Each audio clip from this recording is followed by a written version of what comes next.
You know, when you think about Elon Musk, he's got his hands in just about everything, right? Social media, electric cars, rockets, even brain implants. It can all seem kind of random. But what if I told you it's not random at all? What if it's all part of one massive interconnected blueprint for the future of humanity? Well, that's what we're going to do here. We're going to distill that massive vision into one single cohesive plan. And really, to get inside his head, you've got to start right here with this quote. This frames everything he does. It's not just about building successful companies. It's about using those companies as tools to ask and hopefully answer the biggest questions we can possibly imagine about who we are and where we're going. All right, so here's the game plan. We're going to start with how we all talk to each other, then we'll jump into how we interact with the physical world. After that, we'll look at the plan to connect the entire planet. Then things get really interesting. What happens when work is no longer a necessity? And we'll wrap it all up with the most fundamental idea of all. What happens to money itself? Okay, first up, let's dive into the digital world. This whole blueprint really begins with his plan for X, which he sees as the absolute foundation for a whole new way for humans to communicate. And look, we're not talking about some niche little app here. X has a staggering 600 million monthly active users.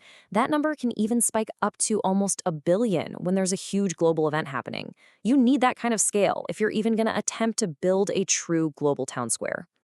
Now, this is where it gets really interesting. He has this prediction about how we'll interact on the platform in the future. He sees text sticking around as this super high-value thing, for deep, thoughtful content. But it's going to be a tiny sliver of the actual data. The huge majority, the rest of the pie, is going to be real-time video, which, and this is the key part, will be both created and understood by AI. So what's the big takeaway here? This isn't just about building another social network. The grand ambition for X is to create something that actually levels up our shared human understanding. Think about it, like a real-time translator, not just for different languages, but for complicated ideas.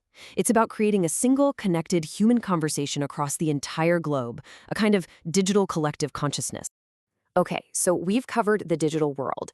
Now let's pivot to the physical. This is where Tesla enters the picture, and it's all about how this vision is going to reshape how we literally interact with the world around us. A lot of people still look at Tesla and just see cars, but that's really missing the forest for the trees. It's an entire AI ecosystem. You've got the self-driving cars, which are learning from billions of miles of real-world data. You've got the battery and solar tech to power everything. And then there's the end goal, the Optimus personal robot. And this is really his mic drop moment. This is the core claim. He's not talking about AI that lives in a lab or on a computer server. He's talking about artificial intelligence that is directly applied to solving messy, complicated problems in the physical world, navigating streets, managing power grids, and one day, performing pretty much any physical task. All right, so you've got this global town square, you've got real-world AI, but what about everyone who's not even online yet? What about all the disconnected parts of the world? Well, that's where the next piece of the puzzle, Starlink, comes in. So how does it work? Well, the magic is all in the technology. Starlink satellites aren't way, way out in space like the old ones. They're in what's called low Earth orbit, or LEO, only about 550 kilometers up. That closeness is what makes all the difference. It's why they can deliver super fast internet with low lag that traditional satellites just can't compete with. And this chart really nails what Starlink is all about. It's not trying to replace the fiber optic internet you have in a big city like New York. Its entire mission is to connect the unconnected. The people in rural and remote areas where internet is either terrible, crazy expensive, or just doesn't exist at all. And when you ask why it can't just take over in cities, his answer is, well, it's refreshingly simple. It's just physics. Think of each satellite signal beam like a big spotlight. That spotlight can only handle so much data. In a super dense city with millions of people trying to use it at once, the system just gets clogged. So it's designed to fill a gap, not replace what already works. Okay, so let's pause for a second. We've got a planet that's fully connected, an army of AI and robots doing things. This is where things get really wild. All of this starts to call the entire structure of our economy and even our society into question. And that leads to the most profound part of his vision, a future where work as we know it just isn't a thing anymore. So, this is the huge, mind bending question he puts on the table. We're not talking about unemployment, we're talking about post employment, a world where having to work to make a living is just removed from the human equation. It's a future where society has to answer a completely new question, not how do we survive, but what gives our lives meaning. So he lays out this timeline. Right now, today, it's pretty simple. You work to live. It's a requirement to get the goods and services you need. But he predicts that in just 10 or 20 years, we'll enter a new era of incredible abundance, where AI and robots can produce everything we need. And in that world, work becomes a choice. It's something you do because you want to, for fun or fulfillment, kind of like a hobby. And this is a really important distinction.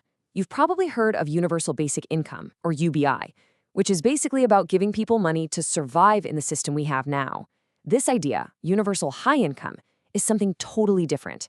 It's about a brand new system built on abundance, where the idea of paying for stuff becomes less important because everyone just has access to whatever they need. And that brings us to the very end of the blueprint, the final, most ambitious, most mind-blowing piece of the puzzle. If AI and robots can provide everything we need, and the idea of income starts to fade away, then what's the ultimate measure of value in the universe?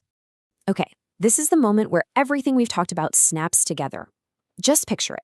You have Tesla's solar technology powering SpaceX satellites, which are running xAI's intelligence, all humming along by themselves out in space. When you combine all those things, you create a system that can generate almost limitless energy and computation. Now, to really grasp the scale of this ambition, you have to understand something called the Kardashev scale. It's basically a sci-fi way of measuring how advanced a civilization is based on how much energy it can control. A Type 1 civilization can harness all the energy of its planet. Humanity? We're not even there yet. Musk's whole blueprint is essentially a roadmap for how we make that jump. And that right there, that's the core of it all. In a future with no scarcity, money, which is really just a system for keeping track of human labor, becomes totally meaningless. The only thing that truly matters, the real currency of the universe, is energy. The raw ability to do things and change the physical world. So we're left with this massive question. It's the central philosophical challenge this entire blueprint forces us to confront. If technology solves survival, if it solves scarcity, if it solves labor, then what's the point of us? What will we strive for? What's the next great human adventure? That's the question we're all left to think about.